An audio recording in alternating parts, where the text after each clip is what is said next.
de remettre un peu tout le monde au même niveau. C'est-à-dire que les gens qui n'ont jamais entendu parler de blockchain puissent comprendre ce qui se passe et puissent suivre la suite du séminaire. Et cette conférence, c'est moi qui vais la faire. Donc, je vais commencer. Introduction à la blockchain. Donc, avant de commencer, je tiens à préciser que dans ma présentation, j'ai fait le choix de définir une transaction comme un échange d'argent. Or, sur la blockchain, une transaction peut prendre n'importe quelle forme. C'est-à-dire que vous pouvez échanger des messages, vous pouvez échanger de l'argent, mais par souci de simplicité, j'ai fait ce choix. Pour comprendre ce qui se passe sur une blockchain, on va un peu parler de comment se passe une transaction dans la vie de tous les jours, donc rien à voir avec la blockchain. Donc, admettons que vous voulez acheter une pizza et que cette pizza coûte 10 €. Deux options, soit vous payez le vendeur avec du liquide, enfin en espèces, et dans ce cas-là, il y a un échange d'argent physique qui va se produire. La deuxième option, c'est que vous le payez par carte bleue. Et dans ce cas-là, c'est la banque qui va prendre en charge la transaction. Et ce que la banque va faire, c'est qu'elle va se contenter de soustraire 10 € à votre compte et d'ajouter 10 € au compte du vendeur. Et il n'y a pas d'échange d'argent physique qui va se produire. C'est-à-dire il y a juste une ligne qui se rajoute qui dit plus 10 là et moins 10 ici. Et vos comptes sont mis à jour. Et ça, c'est le cas qui va se produire le plus souvent pour une raison simple qui est que la masse monétaire totale en zone euro est d'actuellement environ 16 000 milliards d'euros. Or, il n'y a que 1 000 milliards qui sont en pièces en billets. Donc, uniquement 1 000 milliards qui circulent, qui représentent l'argent liquide.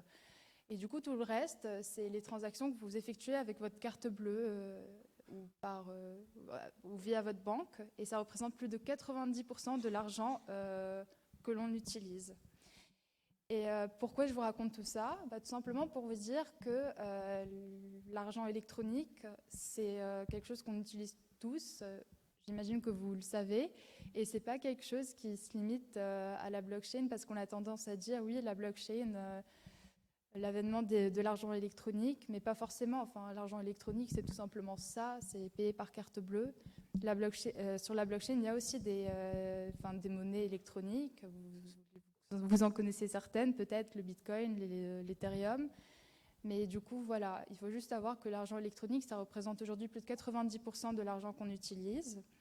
Et ça, c'est important parce que ça nous fait penser à comment est géré cet argent. Et d'ailleurs, comment c'est géré cet argent ? Comment les banques font pour stocker toutes ces transactions ? Il y a plusieurs centaines d'années, il y avait une personne qui tenait un livre de comptes et qui écrivait à la main toutes les transactions qui étaient faites dans le village. Ça, c'est des pratiques lorsque on était dans un village et lorsqu'il n'y avait pas beaucoup de transactions. Mais après, pour que le système soit scalable, on est passé à un système informatique de gestion de base de données. Et donc, la banque, aujourd'hui, va tenir un registre ou une base de données. Donc, qu'est-ce que ça représente ? Ça représente un fichier informatique avec des lignes qui disent qu'est-ce qui se passe, à quel moment, qui envoie de l'argent à qui. Et la blockchain, dans tout ça, qu'est-ce que c'est qu'une blockchain ? Une blockchain, c'est une forme de base de données. Mais une forme de base de données plus. Pourquoi ? Parce que c'est ça la définition d'une blockchain. Du coup, une blockchain, c'est un registre qui va être distribué sur un ensemble de machines. Et cet ensemble de machines, on va les appeler des nœuds. Donc chaque machine qui a sa base de données, on va l'appeler un nœud. Et chaque base de données va être segmentée en blocs de mémoire chaînée. J'imagine personne n'a compris. Donc on va diviser la définition en deux parties. On va commencer par expliquer la première partie de la définition. Donc, une blockchain, c'est un registre qui va être distribué sur plusieurs machines. Et chaque machine qui possède un registre, on va l'appeler un nœud. Et donc, ça se présente comme ça. Il y a plusieurs machines qui ont une copie de la base de données entière. Et ces machines communiquent entre elles parce qu'à chaque fois qu'il y a une nouvelle transaction qui s'effectue, les bases de données doivent être mises à jour. Et la nouvelle transaction peut être écrite sur n'importe quel nœud, mais À un certain moment, tous les nœuds vont être mis à jour parce qu'ils communiquent entre eux, et donc toutes les bases de données vont être identiques sur tous les nœuds. On va voir plus tard que ce n'est pas si facile que ça, mais en principe, une base de données, c'est ça. C'est un ensemble de machines qui ont une copie de la base de données, et chaque machine s'appelle un nœud. Pourquoi on parle de registre qui est segmenté en blocs de mémoire qui sont chaînés entre eux? Parce qu'un registre, en fait, je vous ai dit, c'est un fichier avec des lignes qui disent qui a envoyé de l'argent à qui. Mais si on zoome maintenant sur ce qui se passe dans un nœud, et si on regarde le registre, donc la base de données que possède un nœud, donc la copie de la base de données que possède un nœud, qu'est-ce qu'on va y trouver? On ne va pas trouver ça, parce que ça, c'est un registre qui est basique. Donc à chaque fois qu'il y a une transaction, on va l'écrire dans notre fichier, et du coup, voilà, vous avez la liste des transactions qui ont été effectuées, mais ça, c'est la version classique des choses. Donc c'est pas ça qu'on va observer, on va plutôt observer quelque chose comme ça. Donc là, vous voyez un registre qui est segmenté, parce qu'il y a des segments de blocs, et chaque bloc est lié au précédent et au suivant. Donc vous voyez les petites chaînes juste ici. Donc concrètement, ça se traduit comment? Concrètement, comme je vous le disais tout à l'heure, on ne va pas écrire ligne par ligne chaque transaction au moment où elle se fait. Ce qui va se faire, c'est qu'on va avoir comme un endroit où on met les transactions en attente, et une fois qu'on a un bloc de transactions, on va valider toutes ces transactions. Si elles sont validées, c'est à ce moment-là qu'on va les mettre dans notre registre. Donc c'est à ce moment-là qu'on va les mettre dans notre base de données. C'est en ça que diffère une blockchain d'un registre basique. Donc, petit résumé, un registre basique, il est détenu par une seule personne. Dans mon exemple, c'était la banque. À chaque fois qu'il y a une transaction, on va écrire cette transaction sur le registre pour le mettre à jour. Une blockchain, c'est un registre, donc une base de données qui n'est pas détenue par une seule personne, mais par plusieurs personnes, donc plusieurs machines.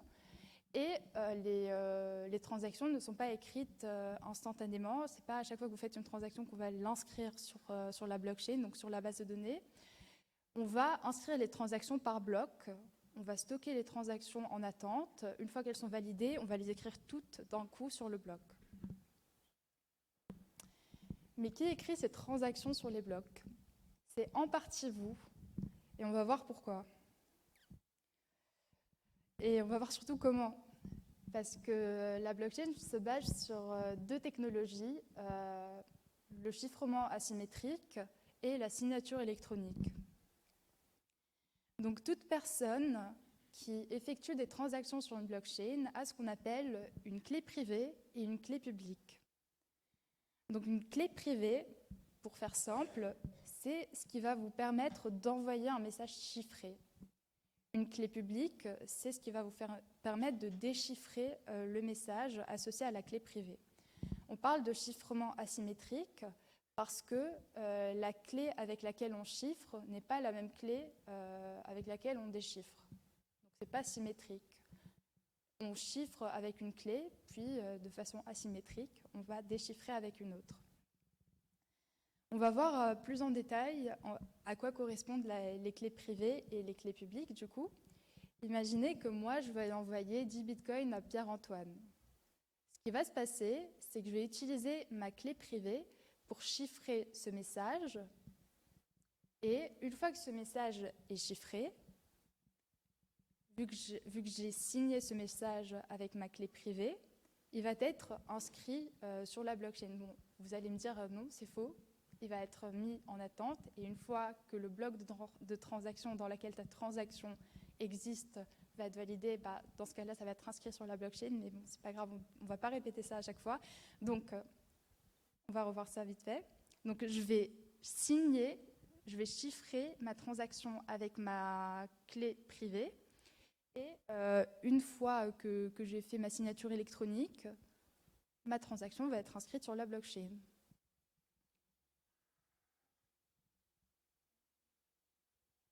Et du coup, dans tous les nœuds du réseau, dans toutes les machines qui contiennent une copie de ma base de données, ma transaction va être inscrite et tous les ordinateurs vont savoir, en tout cas, vont avoir le message chiffré, comme quoi j'ai envoyé 10 bitcoins à Pierre-Antoine. Mais comment ils vont lire ce message? Comment les gens vont savoir que j'ai envoyé 10 bitcoins à Pierre-Antoine? Comment Pierre-Antoine peut savoir que je lui ai envoyé 10 bitcoins? Pour ça, il va avoir besoin de ma clé publique. Donc vous l'aurez compris, votre clé privée, c'est ce qui vous permet de faire des transactions. C'est quelque chose qui est secret, qui est juste à vous. C'est quelque chose qu'il ne faut pas diffuser aux gens. Parce que si quelqu'un a votre clé privée, quelqu'un peut faire des transactions à votre place. Par exemple, si j'ai la clé privée de Jessie, je vais passer mon temps à m'envoyer de l'argent depuis le compte de Jessie. Et ça, ce n'est pas très commode pour elle. Donc, votre clé privée, vous la gardez à vous. Par contre, votre clé publique, vous pouvez la donner à tout le monde. D'ailleurs, il faut la donner à tout le monde parce que pour qu'on puisse vous envoyer de l'argent, il faut qu'on ait votre clé publique. Si vous voulez une analogie qui est moyennement bonne, mais qui, dans ce cas-là, peut vous aider à comprendre, au début, moi j'imaginais les choses comme suit. Ma clé publique, c'est mon pseudonyme, mon pseudo, que j'utilise sur les réseaux, par exemple, et ma clé privée, c'est mon mot de passe. Personne ne peut poster quelque chose sur les réseaux à ma place s'ils n'ont pas mon mot de passe et s'ils ne peuvent pas accéder à mon compte. Par contre, pour m'envoyer des messages et pour m'envoyer du contenu, tout le monde doit avoir mon pseudo, du coup ma clé publique, et du coup tout le monde va pouvoir m'envoyer des choses. Donc j'avais dit tout à l'heure que c'est qu'en partie vous qui effectuez les transactions. Pourquoi? Juste en partie, parce qu'il y a quelqu'un qui fait l'autre partie, et c'est les validateurs. Donc je vous ai dit qu'une transaction ne va pas être écrite dans notre base de données dès qu'on l'a fait. Du coup, il y a une petite période où on doit attendre pour qu'on ait un bloc de transactions qui soit entièrement validé. Et c'est à partir de ce moment-là qu'on va mettre ce bloc de transactions sur la base de données dans son entièreté. Et ça, qui le fait? C'est les validateurs. Donc, comment se passe la validation d'un bloc de transactions? Je ne sais pas si vous vous rappelez, mais un bloc de transactions, c'est juste un ensemble de transactions. Par exemple, Louis envoie 10 bitcoins à Jean, Jessie envoie 7 bitcoins à Bastien, Jian a reçu 3 bitcoins de Thibaut, etc., etc. Donc ces transactions, on va les mettre en attente, ils vont former ce qu'on appelle un bloc, et une fois qu'on les valide, on va les inscrire sur la blockchain. Et qui fait ça, qui valide ce bloc? C'est nos nœuds. Et pourquoi il faut valider une transaction dans un bloc avant de la mettre sur la blockchain? Parce que imaginez, moi j'ai 10 bitcoins dans mon porte-monnaie. Et imaginez que je me balade sur les différents nœuds du réseau et que sur chaque nœud, j'inscris une info différente. Par exemple, sur ce nœud-là, je dis que j'envoie 10 bitcoins à Bastien. Sur le nœud du milieu, je dis que j'envoie 10 bitcoins à Théo. Sur le nœud d'en haut, 10 à Jessie. Alors que j'en ai que 10 dans mon portefeuille. Théoriquement, si je pouvais écrire directement les transactions sur la blockchain, j'aurais pu dépenser non seulement une fois, mais même 2 fois, 3 fois, 4 fois, 5 fois mes 10 bitcoins à des endroits différents. C'est comme si j'avais dépensé 50 bitcoins que je n'avais pas. C'est difficile à imaginer, c'est difficile à comprendre, mais c'est une vraie problématique de comment éviter la double dépense. Et c'est justement ça qui va nous permettre d'éviter ça. Parce qu'en fait, il n'y a qu'un seul validateur qui va gagner. C'est-à-dire il y a un seul validateur dont le bloc de transactions vont être validés. Parce que voilà, admettons que on refait ça. Admettons que j'ai écrit sur différents nœuds différentes informations qui sont contradictoires. Les bases de données qui sont toutes en jaune vont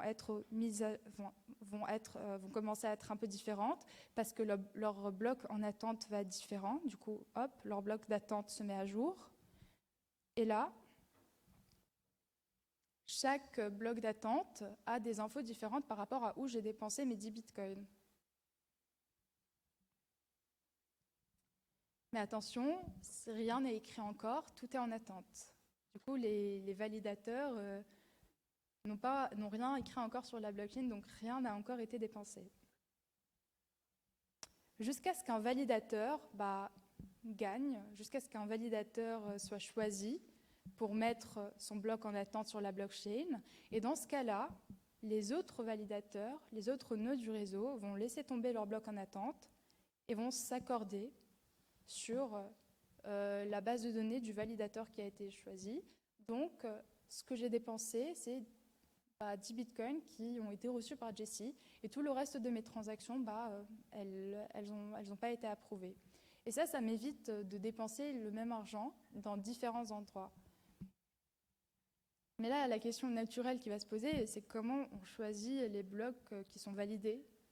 Pourquoi le validateur qui avait l'information comme quoi j'avais envoyé les 10 bitcoins à Jessie a été choisi, pourquoi pas les autres? Comment ça se fait? La réponse, c'est tout dépend. Tout dépend de la blockchain en question et tout dépend aussi du mécanisme de consensus qu'utilise la blockchain. Donc vous vous en doutez bien, depuis tout à l'heure, je vous parle de Bitcoin parce que c'est le plus simple à expliquer de mon point de vue. Du coup, on va continuer dans cette lignée et je vais vous donner l'exemple du Proof of Work de la blockchain Bitcoin. Du coup, le Proof of Work, c'est un mécanisme de consensus. Un mécanisme de consensus, c'est juste quelque chose sur lequel on se met d'accord. C'est-à-dire, on va tous se mettre d'accord que si le premier bloc qui trouve un identifiant à son bloc arrive à le trouver en premier, alors c'est lui qui va être choisi. Ça, c'est un type de consensus. Un consensus, c'est juste une méthode sur laquelle tout le monde va se mettre d'accord et qui va caractériser cette blockchain. Du coup, on va prendre l'exemple de la blockchain Bitcoin et de son mécanisme de consensus, à savoir le Proof of Work. Donc vous voyez là, j'ai une blockchain, j'ai des blocs qui sont chaînés entre eux, des blocs de mémoire qui sont chaînés entre eux, et en violet, j'ai un bloc qui est en attente. En attente, ça veut dire que rien n'est acté encore, rien n'a été écrit sur la blockchain. Les transactions sont en attente de validation. Pour valider un bloc, le challenge qu'on va donner aux différents ordinateurs, donc aux différents nœuds ou aux différents validateurs, donc tout ça c'est des synonymes, c'est de trouver l'identifiant de leur bloc. Trouver un identifiant à leur bloc, c'est trouver un hash et trouver un nonce. On va voir ce que ça veut dire. Donc qu'est-ce qu'un hash? Un hash, c'est tout simplement lorsque vous avez votre bloc avec l'identifiant du bloc précédent, parce qu'on a vu que les blocs dépendent les uns des autres, et les transactions à valider qui vont être chiffrées. Pour obtenir un hash, il suffit de passer tout ça dans une fonction de hachage, et ce qu'on va obtenir en sortie, c'est un hash. Pour Bitcoin, la fonction de hachage utilisée, c'est SHA-256. Mais là, vous allez me dire qu'il y a un truc qui ne va pas, parce que s'il suffit de faire passer ce qu'il y a dans le bloc dans une fonction de hachage et d'obtenir un hash, et tiens, ça, c'est l'identifiant du bloc, non.